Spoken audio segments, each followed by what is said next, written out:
Going on, dudes and dudettes? So if nobody saw that little shorts I ended up putting up earlier today, or actually earlier Wednesday, you'll see this video Thursday. But yes, obviously pretty much breaking news that the Chargers are finally getting their head coach, and that is Jim Harbaugh, the now ex-Michigan head coach. And obviously he was an ex-San Francisco 49ers coach and was at Stanford as well. Couple other places, even played with the Chargers as well as a quarterback down in San Diego. So yes, a little bit of a homecoming, and obviously knew the Spanos family who still owns it, and so maybe that was a little bit easier to get the deal done. I don't know exact numbers. I don't know when we will exactly know those, but I'm pretty sure it was a pretty high price to be able to steal him and keep him from going to have a second interview with the Atlanta Falcons. I think it was tomorrow. So yes, luckily they were able to get the deal done. You never know what could have happened there as well. But yes, they finally have their head coach, and I don't think we've heard any bit of news about a general manager, but I know that was like a main talking point as well, especially a lot of the candidates were people kind of associated with Harbaugh as well. So I'm pretty sure either one they take is going to be a good thing for them in the long run. So yes, definitely very happy, very excited that it's finally over.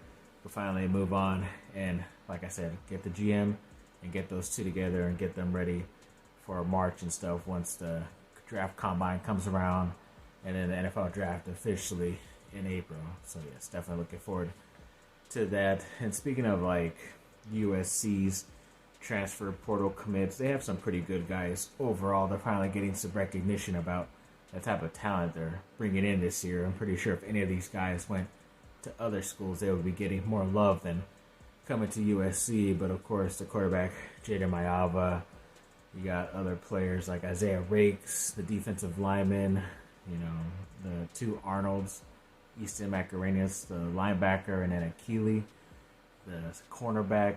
Then also have, the two defensive backs from UCLA, Humphrey and Ramsey. And also the two players from Mississippi State, Carlos Nicholson and also Jaquavius Marks, the running back. So yeah, I'm pretty sure there might be looking to maybe add a couple more guys to this portal class, just because whenever there's a big move, kind of like what just happened with Harbaugh from Michigan, those players, now that you can't technically move in the transfer portal if you were to just move in today. But because their coach is leaving, they now get a 30-day window just for those players alone that they're able to transfer wherever they want, which is pretty cool. And I was kind of interested in why I saw a lot of news before he even said he was going to the Chargers that a lot of players were returning instead of going for the NFL draft. So that kind of sucks for those guys that maybe they kind of thought Harbaugh might be back, but now it's obvious that he's not, and it's past that deadline to enter the draft, so they kind of are stuck unless they want to enter that supplemental draft, which I doubt they will, but maybe they can now transfer out somewhere else. I know we saw a mass exodus at places like Arizona recently, Washington, even Alabama, because a lot of those places got new coaches as well. But yeah, this will be another school that USC could go off and try to get a couple players here and there. I know they're close to that 80-something plus scholarships overall, so they kind of have to be careful, especially if they want to wait till the next transfer portal after the spring. But there's obviously that one really good defensive lineman, Graham, I believe he's like 55, on Michigan's line, that he's an ex-California guy, went to Servite High School in Orange County, and he's definitely one of the better guys they had on that national championship team this last season. So if he wants to come home, we'll see if he ends up jumping into the portal or not. But yes, definitely going to be looking at who jumps in and who doesn't when it comes to the Michigan Wolverines roster. And a new player recently scheduled a visit for February 2nd. I believe he is a 2025 defensive lineman, Texas commit, but his name is Brandon Brown, and he recently did schedule that visit to USC. So that'd be pretty cool to see if we can steal a 4-star defensive lineman in the 2025 class away from Texas of all places, so that'll be good. Then Lincoln Riley's pretty much been on the road visiting different high schools and different players throughout all the whole U.S. basically, and so I have a lot of his other coaches too. But yeah, he's rocking a pretty nice sweater or jacket or whatever it is. It looks pretty cool. But yeah, he also did recently visit a really good cornerback in that class of 2025 as well, and his name was Trey McNutt. So yeah, obviously looking at a lot of the great talent out there. Definitely going to specific high schools, be able to talk in person with a lot of certain recruits and stuff, and offering a bunch of kids here and there. Duke is doing that too. There's just so many guys that they're offering in 2025 and 2026, both schools, that it's too hard to put into a video, a quick video. So yes, they are doing their work, so that is good to see. And there was this 4-star left tackle in that class of 2025 on X that he posted his top 8 with a question mark and had USC on there, which was pretty cool. His name was DeJounte Brown, I believe that's how you say it. And I recently put, because he said it was like a question, is this his top 8? So he said to let him know. So of course I put a hashtag fight on in there with 2 fight on symbols, emojis or whatever. And of course he ended up liking it on X, so that's pretty cool. So at least he's looking out for it, and definitely looking at the comments and stuff, seeing where he should go. I doubt that's going to influence him. Maybe it is, and maybe it's not just about money with him, but either way, that's pretty cool. I've been always getting a lot of good reactions with either players or even sometimes family members of players. It's a pretty cool community when it comes to USC on X. But yeah, there is some bad stuff to it, but we're definitely some of the good people out there. And a recruiting site in Rivals recently did put out their final 250 best ranked players.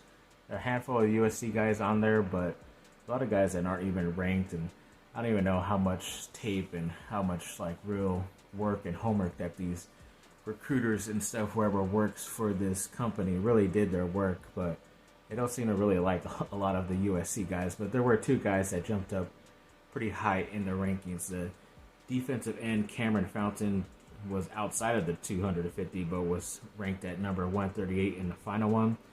And then defensive lineman Carlon Jones was outside as well, but then ranked number 192. And even the offensive lineman Jason Zandamela, who's considered the number 1 interior offensive lineman in most places, he actually went down in their rankings to number 234, so almost not even making the 250 cut. So I don't know, it is kind of weird because they do have some other players like Xavier Jordan, who was a top 100 player in their 250, but he even dropped down a certain number of spots, like 13 to number 109 overall. The cornerback Marcellus Williams dropped to number 115, and that was 26 spots. So that would have been 2 guys in the top 100 at least on both offense and defense. But yeah, like I said, I don't know if I'm going to be trusting Rivals as much. I just thought it was kind of funny where they had some other guys put in. A lot of guys they didn't even have ranked or looked at even in their state or their position either. So I don't know how trusting they are, but I just thought it was interesting how much they disliked a lot of the USC recruits, considering this is their final ranking, supposedly. And 247 Sports recently released their 5 stars, at least their top 10 when it comes to the class of 2025 high school basketball. And of course, it's pretty much the same 2 guys. At number 1, it's AJ Debinsa. Hopefully I'm saying that correct. And then also, the number 2 is Cameron Boozer. Carlos Boozer is his father, who went to Duke. But yeah, both of these guys are on both the Duke and USC's basketball radar. So maybe if there's a changing at USC at some point pretty soon, because it kind of seems like it if they still have another down year for the rest of the season. Who knows if these guys will be interested in USC, but definitely Duke, especially with the Boozer lineage. Hopefully that helps them out to be able to get the second best player in this class next year. But yeah, definitely looking forward to seeing where these guys end up, and hopefully on my teams. And then the USA men's basketball team recently released a pool of 40-something plus players that are in consideration of them being taken this summer to the Olympics. And a lot of guys, whether it's Duke or from the Lakers, are considered in this pool, which is pretty cool. I believe the first couple guys are like Paolo Banchero, Anthony Davis, Brandon Ingram, Kyrie Irving, LeBron James, Jason Tatum, and even Austin Reeves, which is pretty cool. So pretty sure a couple of those guys that I mentioned will get on there. There's a lot of other really top talented guys from the NBA on there as well. It just seems like even if they chose whoever from this group, then the Team USA basketball team should be fine in this summer's Olympics. So not really worried about it, but hopefully a lot of these guys will stay healthy and will be able to play this summer for Team USA. And then we're hearing some words about the point guard DeJounte Murray from Atlanta, that the Lakers are pretty much the front runners to be able to land him because they've given the Hawks the best offer when they pretty much offered D'Angelo Russell, Jalen Hood-Schifino, and that 2029 first-round pick. But the Hawks pretty much want a third team to be able to take on D'Angelo Russell's contract and salary. So if the Lakers can find another team to do that, they will. I don't know if that means that the Lakers have to bring in another player onto their roster, which they might be able to, but they also might have to give up another player as well. And hopefully not another draft pick too, because that would suck. But at least if the Atlanta Hawks get desperate and no other deals come their way from other teams, then it looks like Murray will be coming to the Lakers. Hopefully. They don't have to trade him, but there's a strong possibility that it might happen. So yeah, thanks for watching, people. Like and subscribe. Comment down below. Let me know what y'all think. Have a great rest of your day. Bye.